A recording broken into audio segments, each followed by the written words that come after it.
Hello friends, it is that time again with that Erickson. It is October 17th, 2017, and I just wanted to put together and close out our beginner guide series with just a few tips and tricks, some beginner tips that I would suggest. You know, these tips might not be good for you, or you would think of better ones. So if you do have any good ideas, good tips, things that you wish you did when you were a beginner, please make sure to drop it in the description in the comments below. I'll take a look at that. You know, we always appreciate the feedback in the community, talking it out.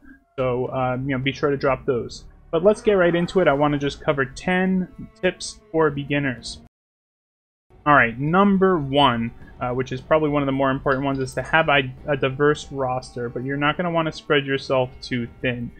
For example, you're not going to want to take and level up a lot of support classes, because having too many supports in a group is never going to be good. They're great at healing, but they might not be the best at damage. You can do this, maybe choose one or two that you really like. Like, I just unlocked Hallis. I think he's really good. I'm considering leveling him up. But as you can see right now, I have Casimir, Lady Morrowind as my highest support classes. But, you know, if I got more and I had more Mirian, I would do that. But in the early stages where you're trying to progress, you're trying to complete your missions, you're trying to do as many Warlords as you can, you're going to want to have a diverse roster, because Warlord missions have ban restrictions. So for example, the new Legolas event, Legolas just came out, followed quickly after the Gandalf the Grey event. So Legolas, you are not able to use Rangers, so range class is banned. So if you focus, so for example, if I had 3 supports really high and not many other classes high, if this was a ban on supports, I'd have a tough time. So make sure you keep your roster diverse. Do not overload yourself on one particular class, no matter how much you like it. Try to find those synergies. We talked about that in my champion video, part 2. So if you want to take a look at that, it gives you some suggestions on synergies. Okay? Let's go ahead and get to number 2. So number 2 is to not neglect your orcs. Orcs are super important. They are a great resource for you to have in your roster. They provide a lot of different strategies and tactics that you could apply. There's actually a new video from one of the people who subscribe to my channel that come by. We converse. Zalon has put out a great video on orcs. He's found out more regarding the orc traits and what powers and skills they get. We covered that in my orc video, but let's give him big props. He's figured some of those things out, and it's really great information. So for example, your orc army, you're going to want to check out your roster.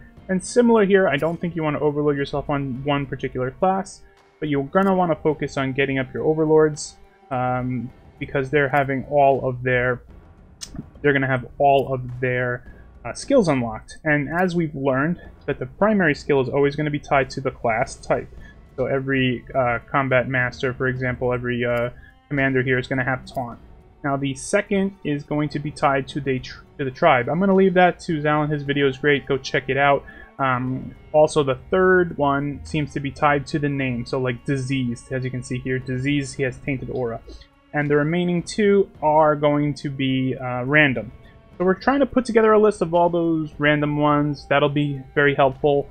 That's going to maybe give us a, you know, best orc makeup to go for. For example, if you're a tank, you might want the ones where you're gaining health if you're close to people, or you return damage to them.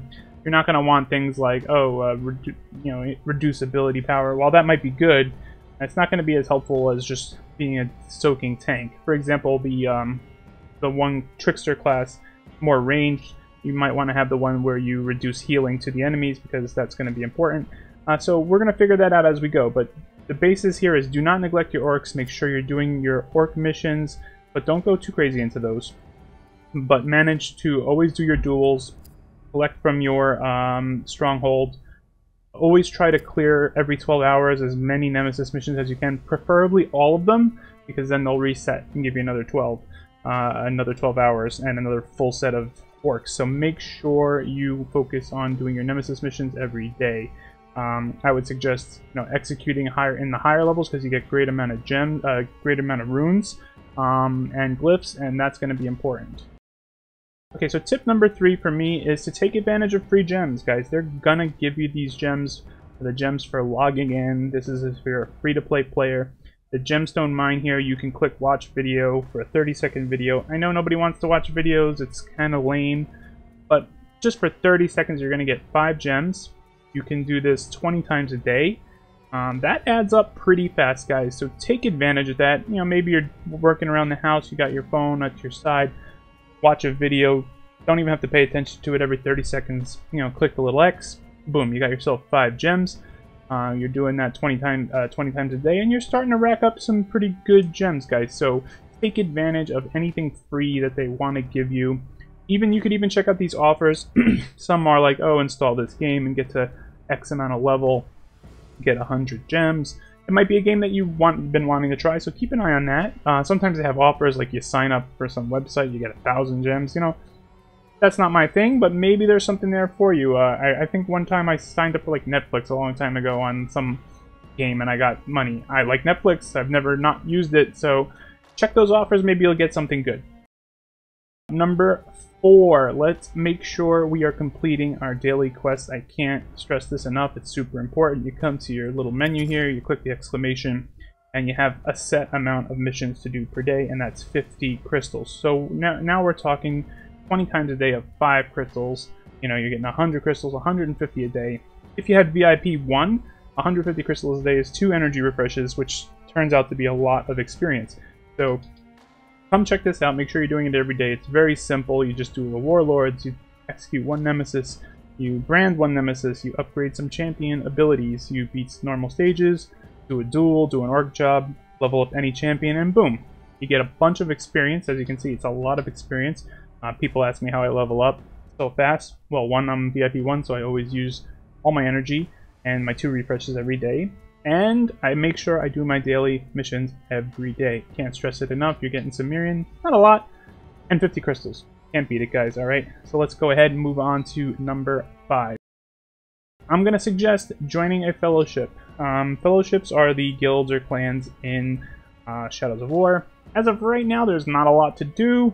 There's not a lot of guild events. There's not much you can do, but what you can do is you can do activity and you can set up donations. So see, for example, in my fellowship, we have an idea where we trade experience scrolls. It's simple.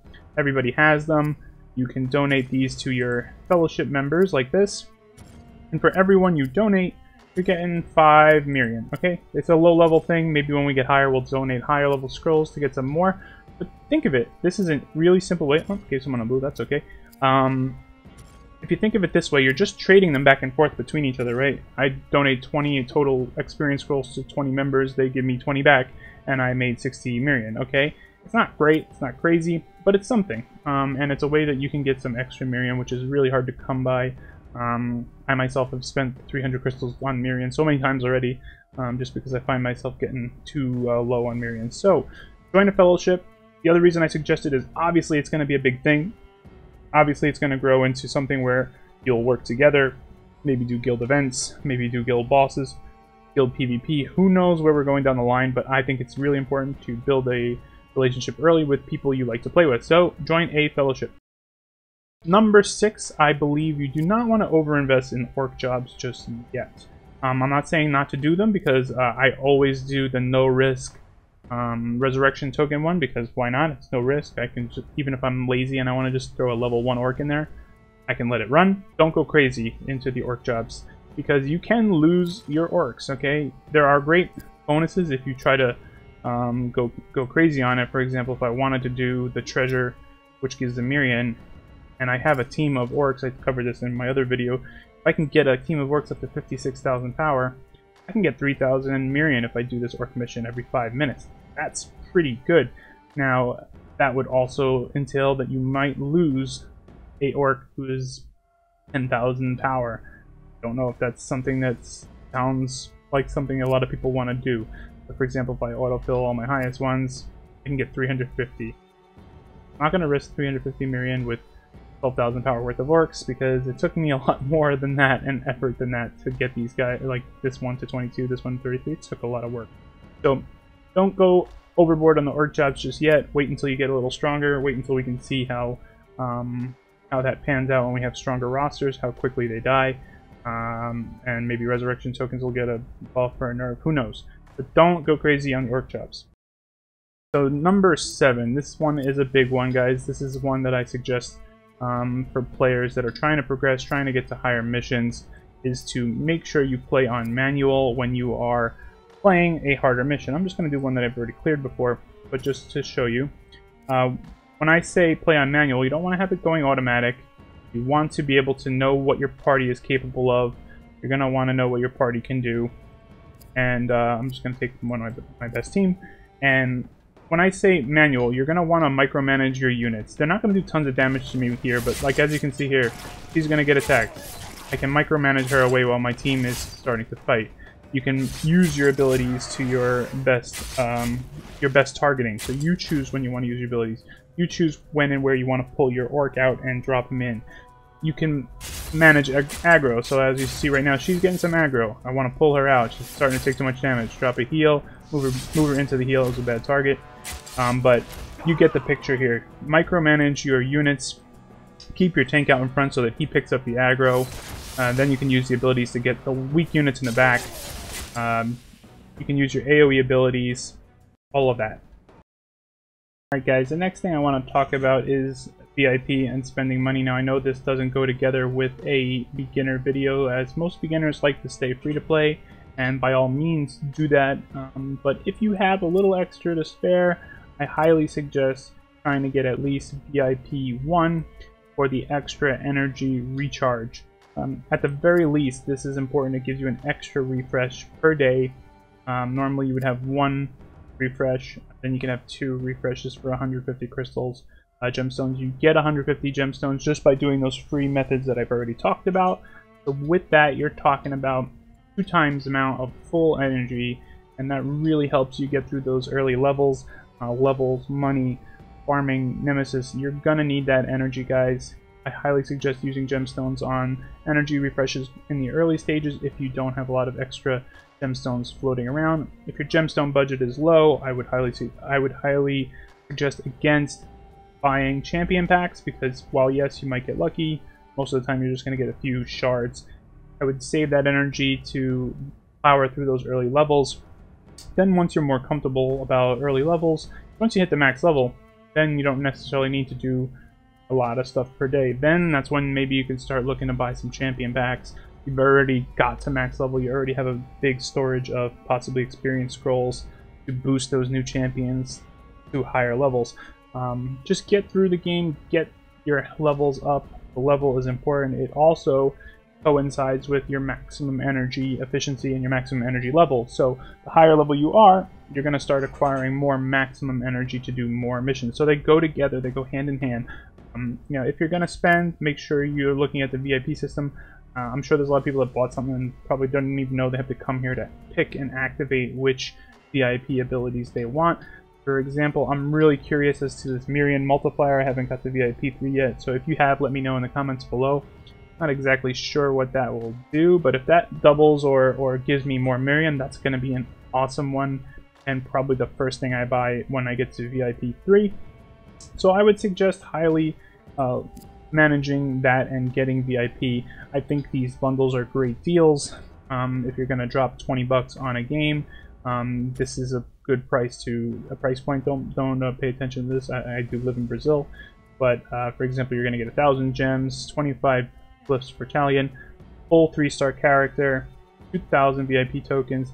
This is a really good deal, and for one-time purchase 20 bucks, you're going to have your VIP 1. If you're interested in the Galadriel bundle, she's available right now. You get the Eltariel glyphs. She is got a bonus in the Legolas Warlord Missions right now, so she might be something you want to look into. You know, it all depends on your style. I'm looking to do a Celebrimbor Italian type thing, maybe adding in Legolas if I can get him in this event. I might do an opening for Legolas, but yeah, you know, if you're a free-to-play player, stay free-to-play. There's nothing wrong with it, guys. You can get a lot of free gems, like I said. But if you're also getting a little bit of VIP for daily logins. But if you're going to drop some money early, get that VIP 1, get some extra energy refreshes, and that's what I would suggest for you. Number 9, always check your Warlord missions. This goes inside, coincides with what I talked about. Champions, you're going to want to have the right champions in a diverse roster. So for example, I've done all mine today, but this is a band of assassins, this is a band of rangers, and this is a band of fighters again. As you can see, there's other ones. So making sure you have a diverse roster will allow you to complete these missions. If you focus heavily on just melee, you would be messed up on this day for getting casting glyphs. If you're a heavy ranger build or you rely on mages, you're going to have a tough time on these. So have a diverse roster. Like I said, have at least 2 of every class leveled up, powered up, skilled up to the best of your ability. And finally, guys, farm efficiently. If you don't have the time, if you have the time, I should say, try not to raid. Raiding is great. It's a great function when you're just trying to maybe power through farming some glyphs for a character. For example, if I want to come down here and I need to get this glory fragment, 15 out of 15-4, it's a high mission. I can just run the raid and boom, get what I want.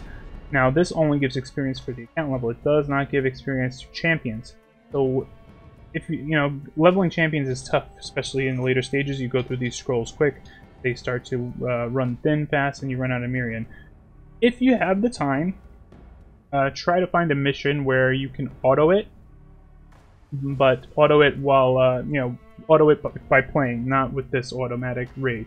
Because if you're autoing it while you play, at least you'll get a little bit of experience every time, and that's only if you have the time. Not all of us have time to just click repeat, every 3 minutes and use like 120 energy that way. But if you have the time, you have it off to the side, let it run that way. It's better to let the mission run automatically if possible than raiding it, because you're going to get that extra experience for your low level characters. So if you're getting into a higher level, you can put a really low level guy in there, do a high level mission, get some experience. The other thing is that the characters will get the experience even if they die, which is great. A lot of games, they don't always do that. If your character died, you might not get the experience for that specific character. So, like I said, you can do a really high level mission where maybe you get 10 or 12 experience. I think 10 is the most I've seen so far, doing like a hard node nemesis. Put a low level guy in there and boom, he's getting 15 experience every time. It's not a lot, but look, it adds up. You do 10 of those, that's the equivalent of using 1 experience guide on them. And you got the experience guide by doing this mission as well. So you're double dipping, you're getting the Mirian, you're not spending Mirian. It's a really good deal, and I highly suggest if you have the time, try to play it, let it auto, get experience on your characters. Alright guys, that is it. Thank you for coming and checking out this quick top 10 tips and tricks guide. If you have any tips and tricks of your own, please drop it in the comments below. I like the feedback. Everyone's been really kind and welcoming to me, and the community's been great. So I hope we can continue down that path. You guys have been great. I've gotten over 400 subscribers, and I've bumped up that number super quick with just Shadows of War alone. So I hope to have more content out for you soon. I'm going to be doing an extra life stream for 24 hours in November 4th. You can see details of that in the description below. And I'll be always doing Crowfall content. I'm looking to make a few videos for Crowfall. It's been a while. But anyway, guys, as always, it has been Nat Erickson, and until next time, take care, friends.